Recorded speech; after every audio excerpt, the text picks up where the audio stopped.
Getting players into your Roblox game can be quite tough, but there are a few ways to do it. The option most people go with is advertising, but will advertising be your saving grace? Or is it just an elaborate way to steal your money? I'm the Red Geek, a small developer on Roblox, and I think this is an important question to ask. In this video, I will talk you through the process of advertising, other types of promotion, and how it worked out for me. Advertising has been around for a long time and appears in many forms, such as product placement in a movie or TV show, a sponsor in a YouTube video, or a billboard on the road. And that's just a few. You may have even gotten an ad right before this video. Digital ads work by showing you a video or an image of their choice and trying to get you to click on it. Then the ad will take you to a website or a store and try to get you to buy a product or install an app. There are four main parts of advertising: bidding, impressions, clicks, and CTR. Your bid is simply how much Robux you pay to have your ad shown to people. The higher the bid, the more people your ad will be shown to. Your ad gets an impression every time somebody sees it. You want a lot of impressions, as every time your ad is shown to someone, they have the choice of whether to click it or not. Clicks are how many people have seen the ad, thought that it looked interesting, and decided to click on it. But CTR is by far the most important out of these metrics. CTR stands for click-through rate, also known as what percentage of people click on the ad when shown it. CTR is calculated by dividing impressions by clicks. If you have a low CTR, then your ad isn't interesting enough, or it doesn't make the viewer curious. Advertising is expensive, so if you are planning on doing it, then you better start saving up. Keep in mind that you will need quite a high budget if you are relying on ads. Probably somewhere between 10 to 30,000 Robux. This is quite expensive, so you'll need a source of money to save up. Roblox has two kinds of ads for you to choose from: sponsors and ads. Ads are an image shown on the Roblox website. They come in three shapes: landscape, skyscraper, and square. They appear when you're on a group page, the home page, or you've just clicked on a game. They are only shown to desktop/laptop users, as I believe every other device uses the app instead. Sponsors appear in the sponsored section on the website. They are a lot simpler than a normal ad, and are shown on every device. You can also change them after bidding, unlike ads, which stay the same until their bid runs out. Sponsors also have cost per play, which divides impressions by the number of people who joined the game from the ad. So you can see how much it costs to get one player to join the game. Both of these ad types have their pros and cons. Ads are bigger and more versatile, making it easier to get people curious. Sponsors are shown on every device, so you can usually reach more people, but sponsors on average have a lower CTR than ads, so I recommend using normal ads over sponsors. But you should experiment and find out what works for you.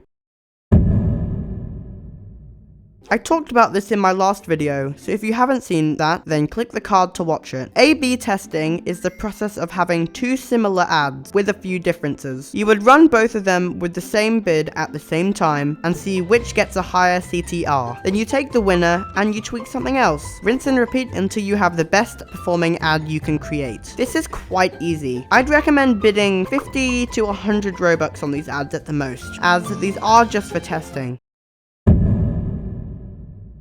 I've personally tried saving money with my game, Sunny. Link down below. I had saved up a lot of money and had a budget of 16,000 Robux to spend. I created one of each ad type, excluding the square ads as they are flipping garbage, and ran them simultaneously, starting with a bid of 250 for the ads and 500 for the sponsor. Right away, I can see two glaring problems I didn't see before. This isn't a fair experiment, as I put twice as much into the sponsor as the ads, but also this is quite a high starting budget, and if I did it again, I would not go above 100 Robux.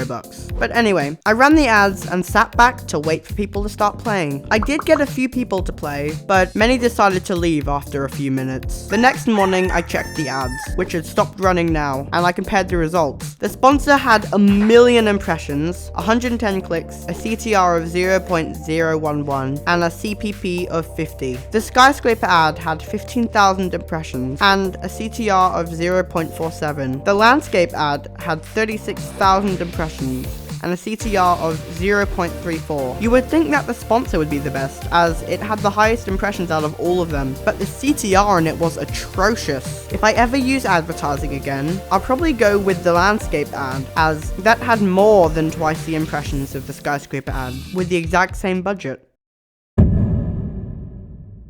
So advertising is a viable way to promote your game, but is it really worth it? Yes and no. Hear me out.